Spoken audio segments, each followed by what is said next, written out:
Dear students, उम्मीद है आप सब खैरियत से होंगे। आज हम अपना नया लेसन स्टार्ट करेंगे जिसका टाइटल है the man who was a hospital. वो शख्स जो खुद में एक अस्पताल था। ये एक बड़ी इंटरेस्टिंग और ह्यूमरस स्टोरी है और इसके राइटर हैं Jerome. The hero in the story is the man who considers himself a hospital. So the story gives us fun as well as moral lesson. इसके मुताबिक एक राइटर जो है वो एक तरह का साइकोलॉजिकल पेशेंट है, नफ्सियाती मरीज़ है, जो एक आम जिगर की बीमारी का इश्तहार पढ़ के समझता है कि वो एक मरीज़ है। जैसे जैसे वो ज़्यादा पढ़ता जाता है ही ग्रोज़ मोर सेंसिटिव। पहले वो अपने आप को मरीज़ तस्वुर करता है, लेकिन बाद में सोचता है कि वो तो पूरे का पूरा अस्पताल बन गया है, क्योंकि तमाम की तमाम बीमारियां उसको अपने अंदर नज़र आती है। तो ये कहानी एक बड़े ह्यूमरस वे में हमें बताती है कि आम तौर पर हम अपने बारे में ज़्यादा नहीं सोचते, लेकिन जब कोई वाहिद सोच हम पर गालिब आ जाती है तो हम बेबस हो जाते हैं और किस तरीके से वो सोच हम पर सवार हो जाती है। तो चलिए हम इसका टेस्ट पढ़ना स्टार्ट करते हैं और आप पढ़कर इसको एंजॉय भी करेंगे। It was my liver that was out of order. मेरे जिगर में कुछ मसला था। आउट ऑफ ऑर्डर का मतलब है ख़राबी होना, प्रॉपर फंक्शनल ना होना। I knew it was my liver that was out of order. अब दूसरी बार जोर डाल के मैं जानता हूँ कि ये मेरा जिगर ही था जो ख़राब था। Because I had just been reading a patent liver pill circular. क्योंकि मैं अभी कुछ देर पहले पढ़ रहा था पेटेंट, एक वाजे, एक क्लियर लिवर पिल सर्कुलर, जिगर की दवाइयों का सर्कुलर, जिगर की दवाइयों का एक इश्तिहार, इन विच वर डिटेल्ड द वेरियस सिम्टम्स, जिसमें डिटेल्ड तफसीलन लिखी हुई थी, वेरियस सिम्टम्स, बहुत सारी अलामात, by which a man could tell when his liver was out of order, जिनको पढ़ के कोई भी शख्स बता सकता था कि उसके जिगर में ख़राबी है। I had them all, और मेरे अंदर वो सारी अलामात मौजूद थी।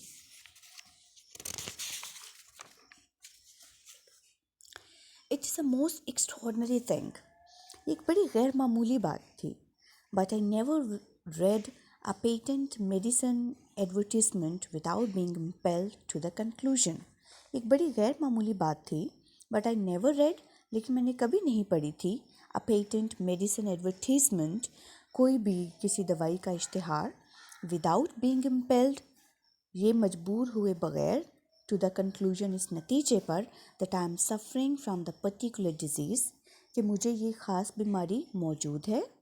Therein dealt with in its most violent form, और वो भी अपनी सबसे ज़्यादा वायलेंट, अपनी सबसे ज़्यादा शदीद फॉर्म, यानी अपनी बिटर शक्ल में मौजूद है। राइटर कहता है कि ऐसा कभी भी नहीं हुआ कि वो किसी दवाई का इश्तिहार पढ़े और इस नतीजे पे ना पहुँचे कि उसे वो ख़तरनाक बीमारी लाहक हो चुकी है। The diagnosis seems in every case, जो तशख़ीस थी इस बीमारी की, इन एवरी केस, किसी भी तरीके से, टू कोरेस्पॉन्ड एग्जैक्टली, मुताबिकत रखती थी, बिल्कुल मैच करती थी, विद ऑल द सेंसेशंस, उन तमाम महसूसात के साथ, that I have never felt, जो मैंने कभी महसूस नहीं किए थे। बीमारी की तशख़ीस के बाद उसे वो तमाम बातें अपने अंदर नज़र आती जो राइटर ने पहले कभी भी महसूस ना की होती। सो डायग्नोसिस का क्या मतलब है? तशख़ीस करना, एनालाइज करना। सेंसेशन का मतलब है महसूसात यानी फीलिंग, और कोरेस्पॉन्ड का मतलब है मुताबिकत रखना यानी मैच करना। तो जब भी वो किसी दवाइयों का इश्तिहार पढ़ता है और उसमें अलामात पढ़ता है तो उसको वो तमाम अलामात और उसके महसूसात अपने अंदर महसूस होते हैं जो इससे पहले उसको मालूम ही ना थे। I remember going to the British Museum one day to read up the treatment for some slight ailment of which I had a touch.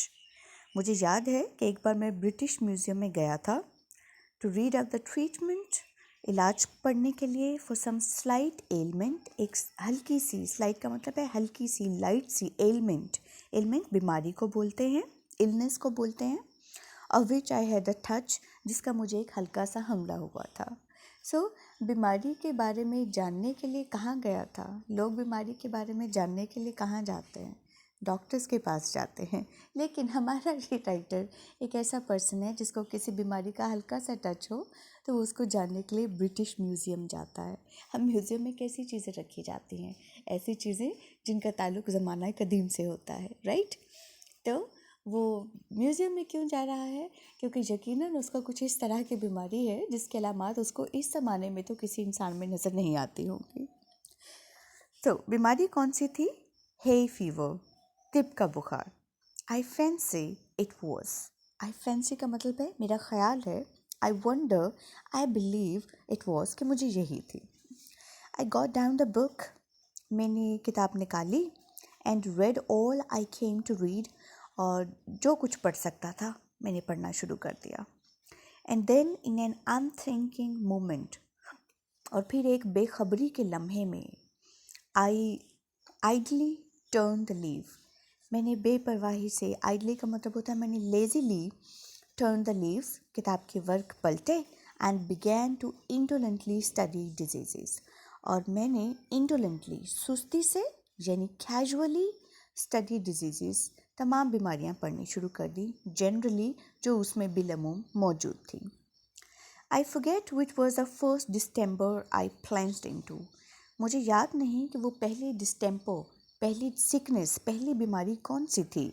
I plunged into, जिसमें मैं गोताज़न हुआ। आई डाइव्ड इनटू, आई फाउंड, जो मुझे मिली।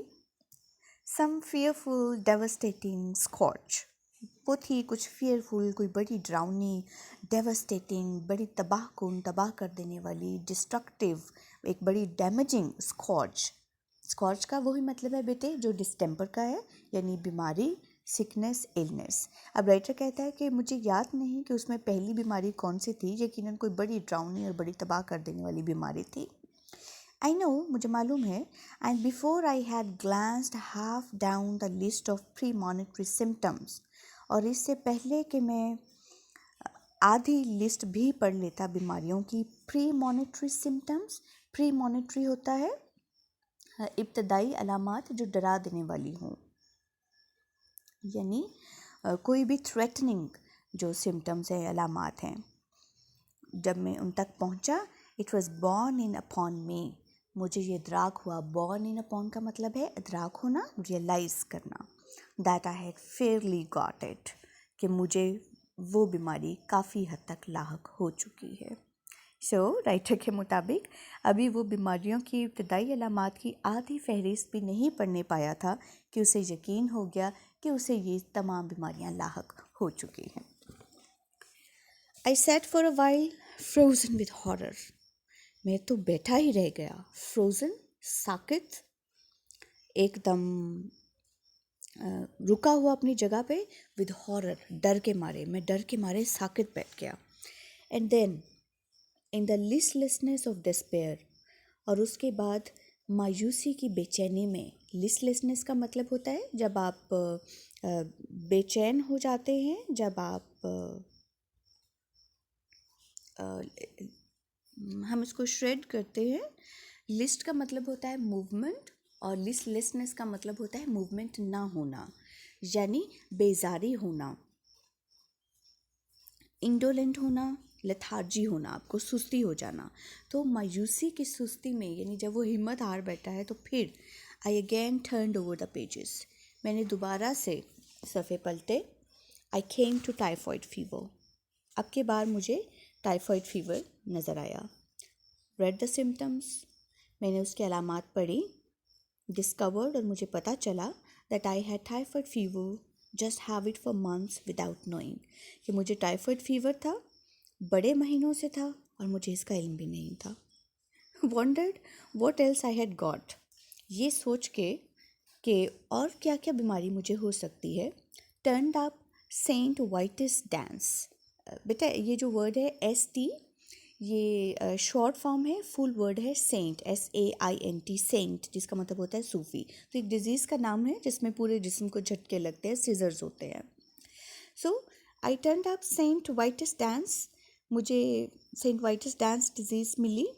Found as I expected, और जैसा कि मुझे यकीन था मुझे ये भी थी। that I had that too. Writer को ये डिजीज़ भी थी. Began to get interested in my case. अब मैं अपने केस में दिलचस्पी लेने लग गया. And determined, और मैंने ये इरादा कर लिया, I aimed to sift it to the bottom, कि मैं इस बुक को to the bottom मुकम्मल तौर पर सिफ्ट करूँगा, फ़िल्टर करूँगा, इसको एग्ज़ामिन करूँगा. And so started alphabetically. इसलिए मैंने हरूफ तहज्जी के एतबार से पढ़ना शुरू कर दिया. Read up again, मैंने दोबारा से पढ़ा. अच्छा बेटे, आप ये वर्ड देखें, मैं इसको रीड नहीं पढ़ रही, मैं इसको रेड पढ़ रही हूँ. इसकी वजह क्या है कि जब भी रीड को आप पास्ट इंडेफिनिट टेंस में पढ़ते हैं, यानी आप उसको उसकी सेकंड फॉर्म में पढ़ते हैं, सेकंड और थर्ड में, तो फिर वो रीड नहीं होता, आप उसको रेड बोलते हैं. So I started alphabetically, read up again, इसलिए मैंने अल्फ़ाबेटिकली हरूफ तहज्जी के एतबार से शुरू किया, दोबारा पढ़ा, एंड लर्नड, और मुझे पता चला that I was sickening for, कि मुझे तो ये तमाम बीमारियां मौजूद हैं. And that the acute stage would commence in about another fortnight. और वो ये कि acute stage, उसकी संगीन जो कैफियत है, acute का मतलब होता है severe, harsh उसकी कैफियत, would commence का मतलब है start होना, वो शुरू हो जाएगी in about another fortnight, कुछ अगले दो हफ्ते के अंदर इस बीमारी की शदीद कैफियत मुझे शुरू हो जाएगी. ब्राइट्स डिजीज़ एक बीमारी का नाम है जो किडनी की डिजीज़ है. I was relieve to find, मुझे ये जान के इत्मीनान हुआ, रिलीव्ड सुकून मिला, I was relaxed, I had only in a modified form, कि वो मुझे सिर्फ एक दरमियानी सी कैफियत में थी, एक मॉडरेट कैफियत में थी, not to swear. So far as that was concern, और जहाँ तक उसका ताल्लुक था, I might live for years, तो फिर तो मैं काफ़ी साल जिंदा रह सकता था. Cholera I had with severe complications, और हैज़ा की बीमारी, ये तो मुझे अपनी शदीद तरीन पेचीदगियों के साथ थी, बहुत प्रॉब्लमेटिक हो चुकी थी. कॉम्प्लिकेशंस का मतलब है प्रॉब्लमेटिक होना. And diphtheria I seem to have been born with, और खन्नाक की बीमारी, मुझे तो लगता है मैं पैदा ही इसके साथ हुआ था. आई प्लॉडेड conscientiously through the 26 letters. I plodded का मतलब होता है जान फिशानी करना, खूब मेहनत करना. तो वो अपने बारे में कह रहा है कि जिस तरीके से उसने उस किताब की एक बीमारी को पढ़ा है, उसने जैसे लेबर किया उसके बारे में. सो प्लॉडेड का सिनोनिम होगा लेबर करना, हार्ड वर्क करना. आई प्लॉडेड कॉन्शियंशियसली, दोबारा से इसकी प्रोनाउंसिएशन सुनिए, कॉन्शियंशियसली. सो मैंने कॉन्शियंशियसली का मतलब होता है बड़ी बारीक बीनी से, बड़ी डिटेल से उसने मेहनत की. थ्रू द 26 लेटर्स, ABC के 26 लेटर्स जो हैं उनके बारे में तमाम डिजीज़ देखने में. And the only melody I could conclude, और वो वाहिद मेलोडी, वाहिद बीमारी आई कुड कंक्लूड जिसके नतीजे पे मैं पहुंचा, आई हैड नॉट गॉट, जो मुझे नहीं थी, वॉज हाउस मेड्स नी, तो वो औरतों के घुटनों की बीमारी थी जो कि मेरे अंदर मौजूद नहीं थी. तो बेटे, ये जो आपका वर्ड आया है मेलोडी, इसी तरह आपने पहले एक वर्ड पढ़ा स्कॉर्च, और एक और वर्ड डिस्टेम्पर. इन तीनों का एक ही मतलब है, यानी सिकनेस होना, कोई एलनेस, कोई डिजीज़, कोई सिंड्रोम होना. I felt rather hurt about this at first. अब हाउसमेट्स नी की बात कर रहा है कि बस ये एक इकलौती बीमारी है जिसके अलामात मुझ में नहीं थी, ये कैसे हो सकता है, लेकिन ये हो गया उसके साथ. तो राइटर को भी आई फील rather hurt, मुझे दुख महसूस हुआ, मुझे मलाल हुआ पहले तो इस बात पे. It seemed somehow to be a sort of slight, और मुझे तो ऐसा लगा कि जैसे ये मेरी स्लाइट, ये मेरी इंसल्ट है, मेरी बेइज्जती कर दी गई है. Why hadn't I got housemaid's knee? आखिर मुझे औरतों के घुटनों की बीमारी क्यों नहीं हुई? Why this invidious reservation? और मेरे साथ ये invidious, ये इंतहाई नागवार, ये इंतहाई hateful, reservation का मतलब है एराज़ क्यों किया गया? इस बीमारी ने मुझे क्यों छोड़ दिया? सो reservation का मतलब होता है withhold कर देना, किसी चीज़ से हट जाना, put aside कर देना, कि आखिर ये बीमारी मुझे क्यों नहीं हुई, इसने मुझसे एराज़ क्यों किया. After a while, however, less grasping feeling prevailed. थोड़ी देर के बाद बहरहाल less grasping, थोड़ी कम लालच वाली, less greedy feeling prevailed. वो जो एहसासात थे prevail हो गए, गालिब आ गए.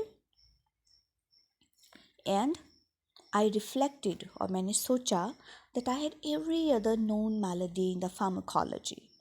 और मैंने सोचा कि फार्माकोलॉजी में यानी अद्वियात की दुनिया में, मेडिकल साइंसेस में मुझे हर मारूफ बीमारी मौजूद है. And I grew less selfish, और फिर मैं थोड़ा कम खुदगर्ज होकर सोचा, एंड डिटर्मिन्ड, और मैंने ठान लिया टू डू विदाउट हाउसमेट्स नी, कि चलो कोई बात नहीं, मैं औरतों के घुटनों की बीमारी के बगैर भी गुजारा कर लूँगा. Gout in its most malignant stage. Gout यानी जोड़ों का दर्द जो था वो अपनी मोस्ट मैलिग्नेंट, वो अपनी इंतहाई ख़तरनाक, अपनी इंतहाई सवेयर स्टेज में था. It would appeal had seized me without my being aware of it. It would appeal, और ऐसा लगता था that it had seized me, कि इसने मुझे जकड़ लिया था, इसने मुझे कंट्रोल कर लिया था, without my being aware of it, और मुझे उसका पता भी नहीं था. And zymosis I had evidently been suffering with from boyhood. और zymosis एक ऐसी बीमारी थी जिसको मैं अपने लड़कपन से ही जिसमें से गुजर रहा था. There were no more diseases after zymosis. zymosis के बाद और कोई बीमारी नहीं थी. So I concluded, लिहाजा मैंने ये नतीजा निकाला, there was nothing else the matter with me, कि मेरे साथ इसके अलावा और कोई मामला नहीं है. अगर अल्फ़ाबेटिकली जी के बाद भी कोई और अल्फ़ाबेट होता और उसके बारे में डिजीज़ होती तो राइटर को वो सब भी होती, लेकिन चूंकि यहाँ पे आके बुक ख़त्म हो गई थी, इसलिए अब उसके मुताबिक अब मज़ीद मुझे कोई मसला नहीं है.